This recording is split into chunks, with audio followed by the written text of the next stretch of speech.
بسم اللہ الرحمن الرحیم۔ السلام علیکم معزز ناظرین کرام، آج کے اس ویڈیو میں ہم قوم عاد کے بارے میں بات کریں گے۔ تاریخ میں آتا ہے کہ یہ قوم دنیا کی طاقتور ترین قوم میں ان کا شمار ہوتا ہے۔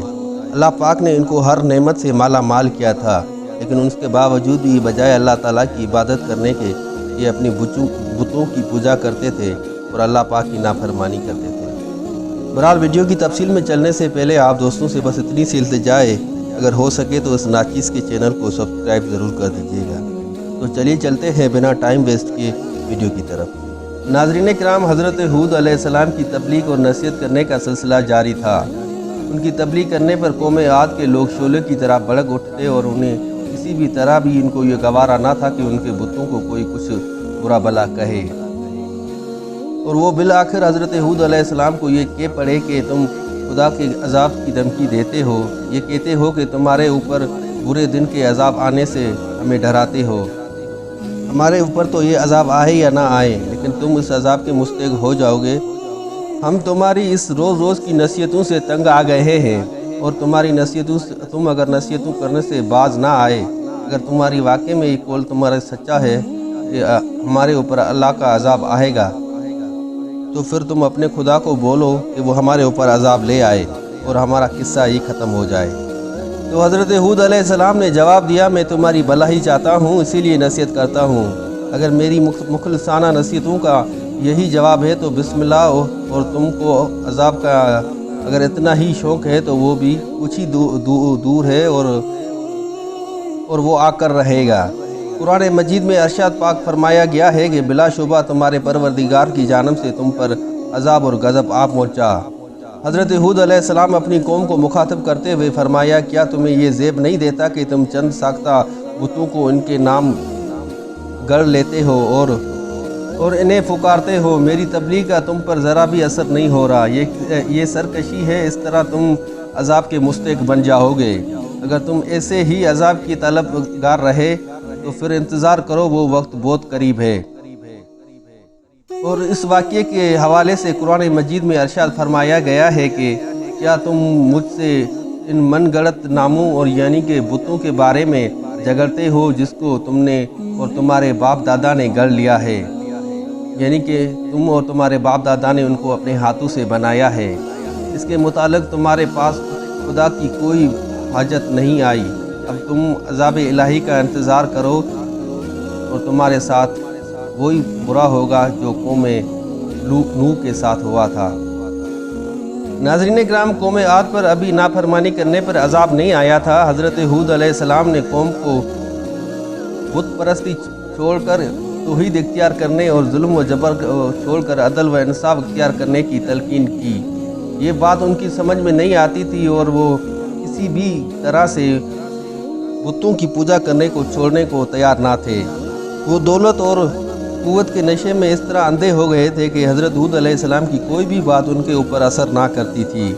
بالآخر ان کی نافرمانیوں کے سبب سب سے پہلے بارش نے برسنا چھوڑ دیا۔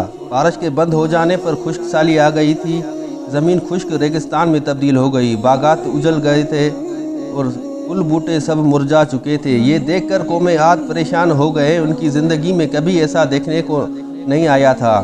قوم عاد کو پریشان دیکھ کر حضرت ہود علیہ السلام کو ان کے ساتھ ایک دفعہ پھر ہمدردی ہوئی، اور انہوں نے ایک بار پھر قوم عاد کو سمجھانے کا فیصلہ کر لیا، اور قوم عاد کو سمجھاتے ہوئے فرمایا، ابھی بھی وقت ہے، میری نصیحتوں پر عمل کرنا شروع کر دیں۔ میں تمہاری بہتری اور بھلا ہی چاہتا ہوں، دنیا و آخرت میں تمہارا اس میں بھلا ہی ہوگا۔ تم بت پرستی کو چھوڑ کر ایک ہی خدا کی عبادت کرو، میری نصیحتوں پر ایمان لے آؤ۔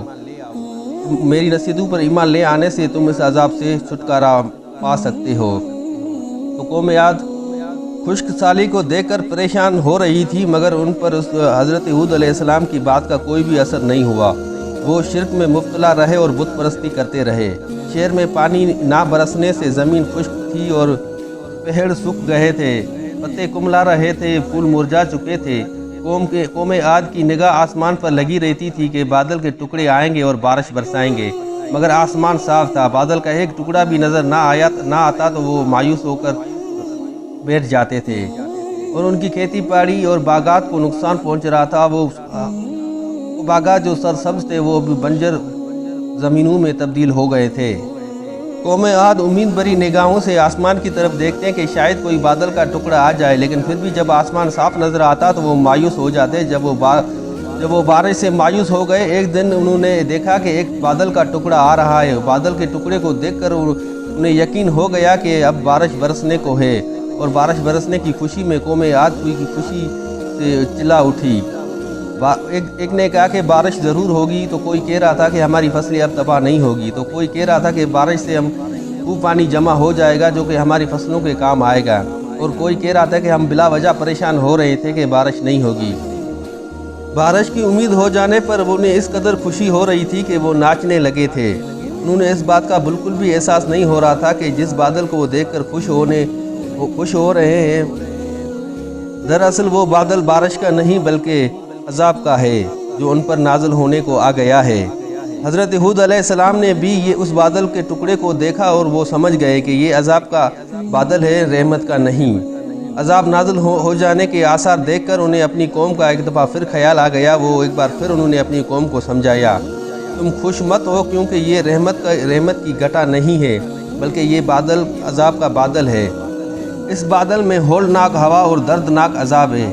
اے قوم، میں تمہیں ابھی بھی وقت ہے سمجھاتا ہوں کہ باز آ جاؤ ان بت پرستی سے اور اللہ کی عبادت کرو اور اسی کو اپنا معبود مانو، اور جن پتھروں کے بتوں کو تم اپنا معبود سمجھتے ہو یہ تمہیں اس عذاب سے نہیں بچا سکیں گے۔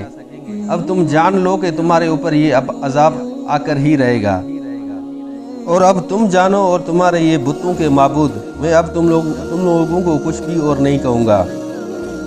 اور حضرت ہود علیہ السلام کو اللہ کی طرف سے حکم ہو جانے پر وہ وہاں سے نکل گئے۔ ہوا چلنے لگی، ایسا محسوس ہی نہیں ہو رہا تھا کہ یہ عذاب کی ہوا ہے، لیکن پھر اس ہوا کی شدت میں آہستہ آہستہ اضافہ ہوا، اور دیکھتے ہی دیکھتے ہوا اتنی تیز ہوئی کہ کسی نے بھی نہ سنا تھا اور نہ دیکھا تھا۔ ایسی سخت آندھی تھی کہ خدا کی پناہ، ہر طرف گرد تھی، ایسے ہوا ایسے لوگوں کو اڑا رہی تھی کہ ہاتھ بھی ہاتھ کو نہ دیکھ پاتا۔ ہر طرف اندھیرا چھا گیا تھا۔ قوم عاد کو اندازہ ہو چکا تھا کہ یہ بارش کا بادل نہیں، یہ عذاب الہی ہے۔ اسی لیے وہ اپنے گھروں کی طرف بھاگے اور اپنے گھروں کی طرف بھاگے اور گھروں میں گھس کر دروازے بند کر لیے اور دیواروں سے لپٹ کر کھڑے ہو گئے۔ وہ سمجھ رہے تھے کہ اس طرح سے وہ اس عذاب سے بچ جائیں گے۔ عورتوں نے چیخنا شروع کر دیا، بچے بھی یہ منظر دیکھ کر خوفزدہ ہو گئے تھے۔ وہ روتے رہے، بلکتے رہے اور شور مچاتے رہے۔ چھوٹے بچے سہم کر اپنی ماؤں کی چھاتی سے لپٹ گئے، اور مرد جنہیں بڑے بڑے پختہ مکان اور عمارتیں بنانے کا شوق تھا ان پر بڑا ناز کیا کرتے تھے۔ یہ مضبوط ہے اور ان مکانات میں چھپتے پھرتے تھے۔ جب وہ مکان خزاں کے زماں میں پتوں کی طرح، سوکھے پتوں کی طرح گرتے رہے اور اڑتے رہے، اور بڑے نادر درخت جڑ سے ایسے اکھڑ رہے تھے جیسے کہ سوکھے پتے اکھڑ رہے ہوں، اور ایسا لگ رہا تھا کہ ان میں بالکل ہی جان نہ ہو، اور ہوا وہ اتنی تیز تھی کہ جانوروں کو ایسے اڑا رہی تھی جیسے فضا میں کوئی پتے اڑ رہے ہوں۔ مکانات اور درختوں کے گرنے اور آندھی کی مسلسل شاہین ٹو شاہین کی آواز ایک عجیب ماحول پیدا کر رہی تھی جس سے لوگوں کے دل دہلے جا رہے تھے۔ قوم عاد چاہ رہی تھی کہ کسی طرح یہ عذاب ٹل جائے۔ آج کے دن ان سے اس عذاب سے کوئی نہیں، لیکن ان کو آج کے دن اس عذاب سے کوئی نہیں بچا پا رہا تھا، اور کسی میں یہ قدرت بھی نہ تھی جو اس عذاب سے بچاتا۔ قوم عاد اس قدر گمراہ اور نافرمان ہو چکی تھی کہ اس نے اپنی آنکھوں سے عذاب کو دیکھ لیا تھا، مگر پھر بھی ایمان لانے کے بجائے وہ اپنے پختہ گھروں میں ایسے چھپتے پھر رہے تھے جیسے انہیں ان کے گھر اس عذاب سے بچا لیں گے۔ یہ وہی عذاب تھا جس کا انہیں انتظار تھا۔ اب جب وہ عذاب آ گیا تو وہ اس عذاب سے چھپتے پھر رہے تھے۔ قوم عاد کی بت پرستی سے باز نہ رہنے پر 8 دن تک اور 7 راتوں تک شدید قسم کی آندھی کا عذاب نازل ہوتا رہا۔ اس آندھی نے ان کے بچے ہوئے میلات اور باغات کو زمین بوس لگا دیا۔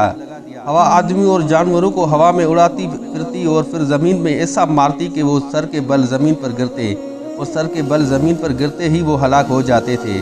اس طرح قوم عاد کے لوگ سب ہلاک ہو گئے۔ قوم عاد پر جب عذاب نازل آیا تو حضرت ہود علیہ السلام نے اپنے رفقا کے ساتھ ایک گھر میں پناہ لے لی۔ اس طوفان نے اس گھر کو کسی بھی قسم کا نقصان نہ پہنچایا۔ اس کے برعکس قوم عاد کے بڑے بڑے محلات اور محلات جو کہ مضبوط پتھروں سے بنے ہوئے تھے وہ سب مٹی کا ڈھیر بن گئے۔ حضرت ہود علیہ السلام کے رفقا عذاب آنے کے بعد اس وقت اس گھر میں پرسکون سے بیٹھے تھے، انہیں کسی بھی قسم کی کوئی بھی تکلیف نہ ہوئی تھی۔ اور اس گھر میں جس گھر میں حضرت ہود علیہ السلام تھے ہوا بھی ایسے آ رہی تھی جیسے کہ عام دنوں میں ہوا آیا کرتی ہے۔ حضرت ہود علیہ السلام اور ان کی بات ماننے والے ان کے اوپر ایمان لے آئے تھے وہ اس عذاب سے اللہ کی حفاظت میں رہے۔ قوم عاد پر آنے والے عذاب سے پوری قوم تباہ و برباد ہو چکی تھی، پوری بستی ویران ہو چکی تھی، ہر طرف لاشیں پڑی تھی۔ ہیبت ناک سما اور دردناک اور حیرت انگیز مناظر تھے۔ انسانی لاشوں کو پرندے نوچ نوچ کر کھا رہے تھے جنہیں جسم و طاقت پر غرور تھا اور ناز تھا۔ آج ان کے لاشیں پرندوں کی غذائیں بن گئی تھی اور پورا شہر ڈراؤنا خواب بن چکا تھا۔ ہر جگہ اداسی حسرت برس رہی تھی۔ شاندار عمارتیں جن پر خوب روپیہ برباد کیا گیا تھا، جس پر قوم عاد غرور اور فخر کرتی تھی، وہ مٹی کا ڈھیر بن چکی تھی۔ قوم عاد پر یہ عذاب اس لیے آیا تھا کہ وہ اپنے پروردگار کی نافرمانی میں مبتلا ہو چکے تھے۔ وہ بتوں کی پوجا کرتے تھے اور بتوں سے ہی مرادیں مانگتے تھے۔ اس کا بدلہ اللہ تعالیٰ نے انہیں یہ ملا کہ اللہ تعالیٰ کی طرف سے ان کو ایک عذاب میں مبتلا کر دیا گیا اور ان سب کو ہلاک کر دیا گیا۔ ناظرین کرام، یہ تھی آج کی چھوٹی سی ویڈیو۔ امید کرتا ہوں آپ دوستوں کو ضرور پسند آئی ہوگی۔